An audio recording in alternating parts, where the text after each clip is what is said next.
धार्मिक मान्यताओं के अनुसार वरुथनी एकादशी का बहुत अधिक महत्व है। वरुथनी एकादशी का व्रत रखने वाले व्रती के जीवन में सुख, शांति और समृद्धि आती है। उसके जीवन से जितने भी दुख, तकलीफ और कष्ट है वह दूर होते हैं और व्रती के सभी प्रकार के पापों का नाश हो जाता है। भक्त को मोक्ष प्राप्त कराने वाली वरुथनी एकादशी का फल जो है वह गंगा में स्नान करने के फल से भी अधिक होता है। वरुथनी एकादशी का महत्व पढ़ने मात्र से 1000 गोदान का फल प्राप्त हो जाता है। वरुथनी एकादशी की पूजन सामग्री में आपको कौन कौन सी सामग्री का उपयोग करना है, सरल पूजन विधि और वरुथनी एकादशी कब है, 23 अप्रैल या 24 अप्रैल, उसकी जानकारी आपको इस वीडियो के माध्यम से मिलने वाली है, ताकि आपको सही पता चल सके कि तिथि की शुरुआत कब हो रही है, तिथि पूर्ण कब हो रही है और आपको व्रत का पारण कब करना है, उसके समय की जानकारी भी आपको इस वीडियो में मिलने वाली है।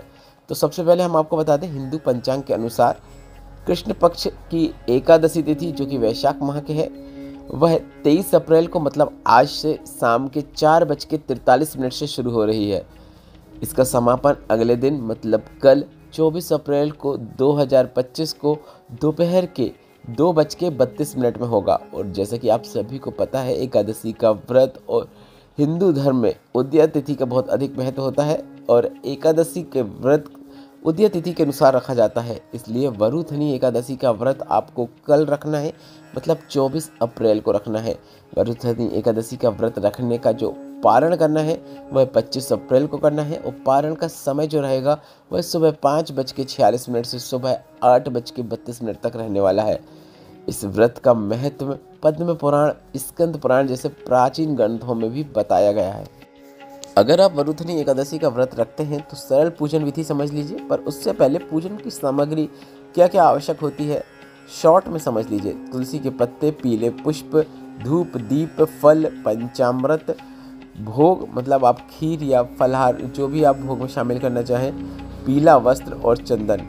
यह वरुथनी एकादशी व्रत के पूजन की सरल सामग्री है। अगर आप इसके अतिरिक्त कुछ शामिल करना चाहें तो वह कर सकते हैं।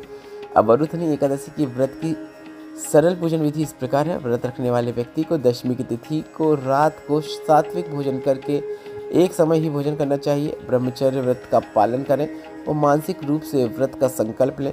24 अप्रैल मतलब एकादशी के दिन प्रातः ब्रह्म मुहूर्त में उठकर स्नान करें, अच्छे और साफ वस्त्र धारण करें, घर के पूजा वाले स्थान को गंगा जल एवं अन्य साफ जल से शुद्ध करें, भगवान विष्णु का चित्र या मूर्ति जो आपके पास है उसे स्थापित करें।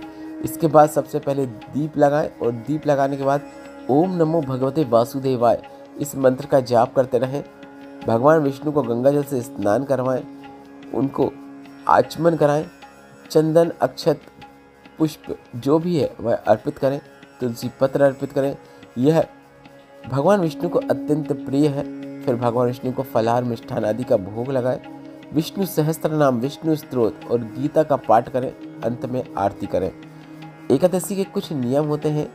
व्रती को दिन भर निर्जल या फलाहार के साथ व्रत रखना चाहिए, भगवान विष्णु का स्मरण करना चाहिए, झूठ, क्रोध, तामसिक भोजन से बचना चाहिए, नींद मतलब सोने से बचना चाहिए, किसी प्रकार की पत्तियों और पेड़ों को तोड़ना नहीं चाहिए, ना ही नाखून काटना चाहिए।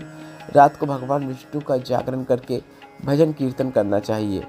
इसके साथ ही एकादशी के व्रत के जो महत्व होता है उसमें पारण का भी बहुत विशेष होता है। पारण अगले दिन किया जाता है, द्वादशी में पारण होता है और अगले दिन द्वादशी को ब्राह्मण या जरूरतमंद को दान दक्षिणा अगर आप कर सकते हैं तो वह करना भी काफ़ी अच्छा माना जाता है।